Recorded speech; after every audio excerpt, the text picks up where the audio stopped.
About Florida's Don't Say Gay bill. Your husband, Chasten, is speaking out against the legislation. He says, in particular, that it could lead to more suicides among LGBTQ youth. President Biden has slammed the bill as well. In your view, is this dangerous legislation? Absolutely. Yeah. And the reason is that it tells youth who are different or whose families are different that there's something wrong with them out of the gate. And I do think that contributes to the shocking levels of suicidal thoughts and suicide attempts among LGBTQ youth. Chasten, my husband, pointed out that, if our kids someday, some Monday morning, come into class and kids are sitting around, the teacher's got the morning circle talking about how everybody's weekends went, and one of them says, I had the best weekend with my dad's. Is a teacher supposed to say, no, we don't talk about that here?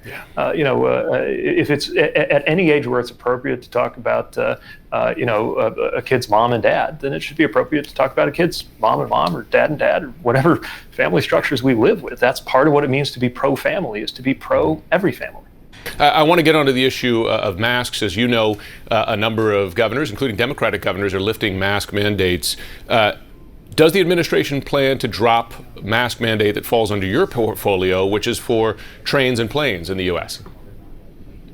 Well, I don't have any news to make on that today, but of course we're constantly and continually reassessing based on the public health guidance and the facts on the ground. I think all of us are looking forward to a day when we don't have to wear these things on a plane or a train or anywhere else for that matter. And as you continue to see guidance adjusted in different environments where there are different considerations, a hospital is not the same as a school, school's not the same as a bar, and a bar is not the same thing as a plane. But let's just say when we have the guidance saying that that's the right thing to do, I will be as relieved as any traveling American that we can move on to the next phase. Are you saying you are considering lifting those mandates for planes and trains?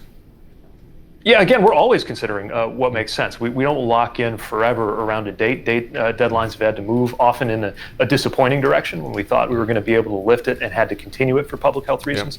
If they can move in the opposite direction, so much the better, but it's always going to be guided by public health and by science. Okay, let's go right to your portfolio here. A focus for you today, electric vehicles. The president wants half the vehicles sold in the U.S.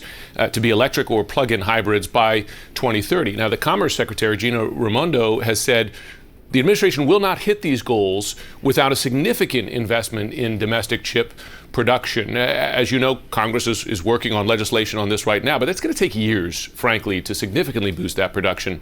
What gives you confidence the U.S. and the president can hit this goal?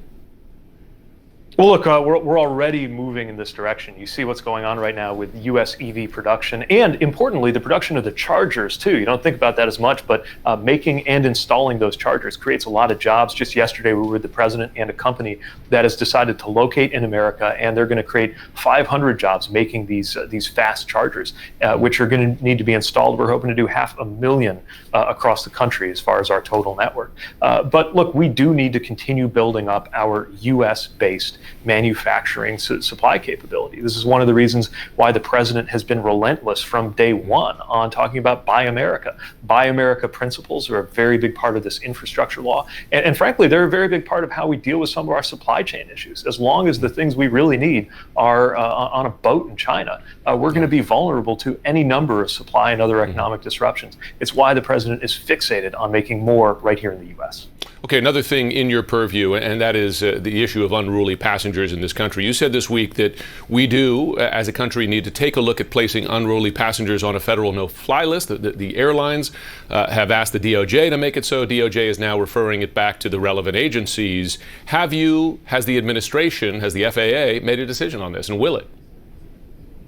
Well, first let me tell you about what we have done, and then this is something, as I said, that does deserve a look, although it's not something that you could just flip a switch on. What we've done is a zero tolerance policy from the FAA. Passengers who would have gotten maybe a warning are now being referred for civil penalties. We're seeing more criminal prosecutions, things like pre-check, right? You're going to lose your pre-check if you behave this way on an airplane, and it appears to be having a pretty strong effect if you look at the numbers across the year. But look, there is no acceptable unacceptable level of unruly behavior on aircraft, especially when it is not only disrespectful but dangerous toward flight crews and other passengers. And so, as you've seen, DOJ got the referral. They're passing this on, and it's something that needs to be looked at while we continue using all of these other tools to drive those numbers down. And also, just since I'm on TV, I'm going to say it, even though nobody should have to say it. When you are on an airplane, do not act disrespectfully or dangerously toward anybody. Or while you're not on an airplane. But when you are on an airplane, listen to the flight crews. They, as the pilot always says, they represent the captain, and they are there for your safety.